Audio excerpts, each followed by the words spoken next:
grab a big one like the layers, the one that says layers on it. Let's see here, there we go. So there you see on the right-hand side there, it says art text. So this is an art text. And the name difference is there, by the way. So you see that the name, the actual title says overview, but then to the left of it, the preview of it says layers. That's just because when I first created it, I typed overview and then I changed it, and I guess it doesn't change. That's one of my complaints about the way that Affinity Photo, and this is desktop and iOS, handles layer naming is when you first create a text layer and you type something in, it'll grab that name. So if I type in Bob, it's going to put the name of the layer as Bob. But then if I change Bob to John, it doesn't update the title of the layer. That's something Photoshop does really well. Whatever you've typed in, it just puts that in there as a layer name, and unless you explicitly change it, manually change it, which is really useful. And I do wish in a big way that this did that. But we do have that preview in there so we can see what it looks like. Okay, let's go back here. So anyway, so we're going to look at that layers text. I've got that already selected. So let's zoom back out and tap on the layer. Actually, I'm just going to grab the keyboard, grab the text icon. So lower, kind of middle left there, I'd grab the text. And now I can tap in here, and of course I can type in whatever I want. So if I was doing next week's show and it was, I don't know, I have no idea what we're doing next week. Let's just call it colors, even though that's not right. Call it colors, and there we go. Now this colors, this text is too big. It does not fit within my guides. The guides that you're seeing here, let's see here, the one that's to the right of the exclamation point, right next to the blinking cursor, and to the left of the edge of the C, the one that's splitting the C down the middle, that's my guides, my size guides for this. So to scale it, all I gotta do is just tap the little, well, grab the arrow first, and then grab the little corner of that text doohickey and scale it out. And now I can go in and I can scale it. So make sure that my exclamation point goes up against the guide, C is against the guide, and so on. And now I'm using the arrows on the keyboard, and this is really cool.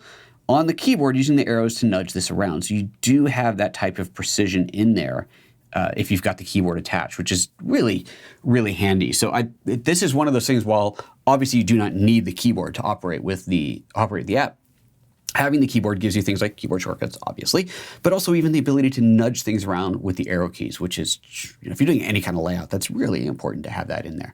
So, kudos bonus to that. Again, just blown away at how much you can do, how similar this is to the full version. Alrighty, let's see here. So there's text, some basics on text, and I don't know what colors. Let's take a look at text color. Let's go into, not colored rectangle, but the colored text here, where it says session 1102. You can see down at the bottom, now that I've selected that, just like before, you've got your font and font choices and so on are in there. And let's see here. I haven't tried this. If I double tap, okay, if I 1, 2, 3, no, double tap, no, I triple tap. Triple tap, there we go. If I triple tap on that, that's kind of this equivalent of double tapping with a mouse. Let's try quadruple tap. 1, 2, 3, 4. Nope, 1, 2, 3. Okay, even that's not working. 1, 2, 3. You gotta be fast. I'm like, can you hear me tapping? Okay, so 4 taps does not select the entire thing. I'm tapping like 500 times. It's not selecting the whole thing. That's just, okay, I hadn't tried that yet. I wanted to give that a try real quick.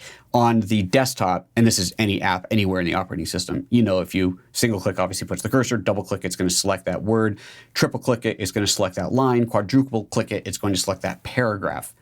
Not so here. You gotta triple click to select that word, and that's the end of it. It would appear. Name changed on layer from layer to color. Name changed on layer from layer to color. Oh, no, it didn't. See, look, it's not the name. See, the name is overview.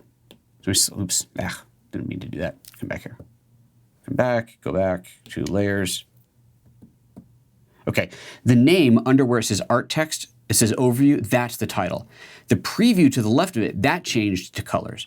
But the actual title, it keeps doing that. I don't want it to do that. I don't want to go into the layer effects. Go back to the layer. That where it says overview, that's the actual title of it. So it hasn't changed. It's just the preview that changes.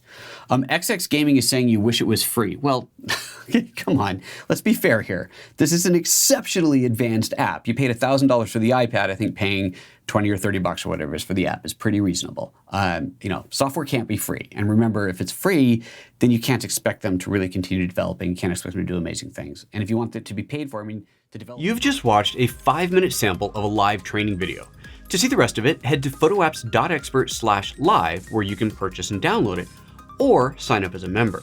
Members can stream any live training video as often as they like and have access to video tips and other exclusive member bonuses. To learn more about membership, head to PhotoApps.Expert/member.